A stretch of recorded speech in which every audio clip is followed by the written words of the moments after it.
Welcome to our video tutorial for our daily review question 17.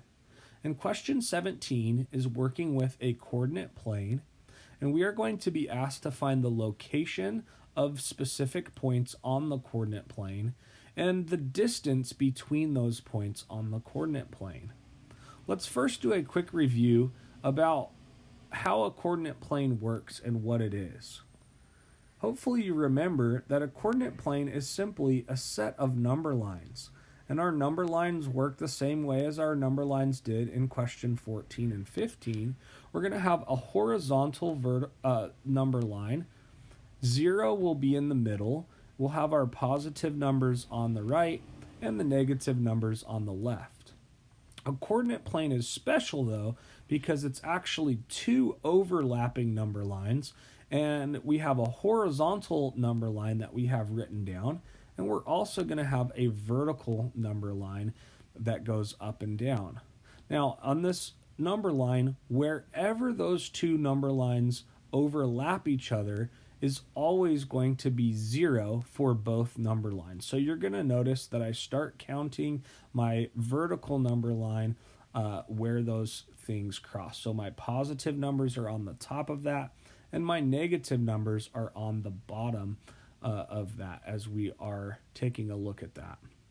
A reminder for this, we could have written more values down. I could have counted to 10 or 15 if I needed to, but for this example, we're just going to draw out the first 5 or 6 numbers. One other quick thing to note, although you won't need to use this specifically for number 17, that point where our two number lines cross will always be 0 for both number lines. And the reason that I'm pointing that out is that sometimes we end up with number lines and coordinate planes that look like this. Maybe we didn't have very many negative numbers and we had more positive numbers. So it might look like this. It's kind of like zooming in to the top right corner of our coordinate plane. Well, what you have to remember is that our 0 point for both of those number lines is still exactly where those cross. And there are lots of different possibilities. Maybe here's another possibility where we could maybe zoom into the bottom half. Maybe we had a lot of negative numbers, but not very many positive numbers.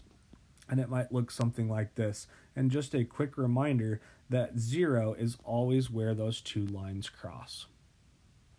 Now that we know a little bit about our coordinate plane itself, we're going to remind ourselves of how we work on our coordinate plane.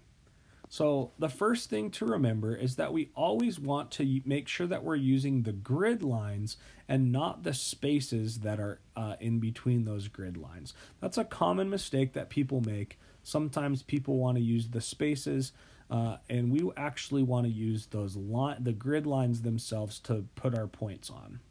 The second thing that we want to remember is we want to remember how we would write any coordinate point out, and these are also called ordered pairs. Ordered pairs are always written as a pair of numbers, x, comma, y, and those are in a set of parentheses. And they're called ordered pairs because it's a pair of numbers in a specific order. X always comes first, and y always comes second. And our x value will always represent the direction left-right, and the y value will always represent the direction up and down. Now that we have reminded ourselves both how to use our coordinate plane as well as how to write or read our ordered pairs, let's go ahead and take a look at some ordered pairs on this coordinate plane. We might have a point that looks like this, and we might be asked to locate where that point is. Well, we would remember that we always label our x or our horizontal value first. So I'm going to go left or right first. In this case, I'm going left, so that means -4 is my x value. And then I'm going to count up, and I'm counting up 6 spaces, and that is my y value. So my ordered pair would be written -4, 6 with a set of parentheses around it. We could also see another point on this coordinate plane. Let's go ahead and take a look at this purple point over here. Our process is the same, and we might be asked to label that point or graph that point. In this case, I went to the right 3 spaces and I went up 6 spaces, so I would write 3, 6. Remember, these are called ordered pairs. We have to keep the order correct. We always do our left-right value first and our up-down value second.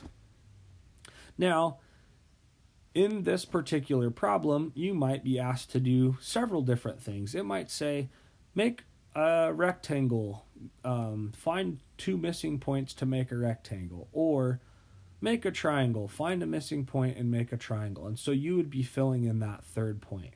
Another thing that you might be asked to do is you might be asked to find the distance between 2 points on the coordinate plane.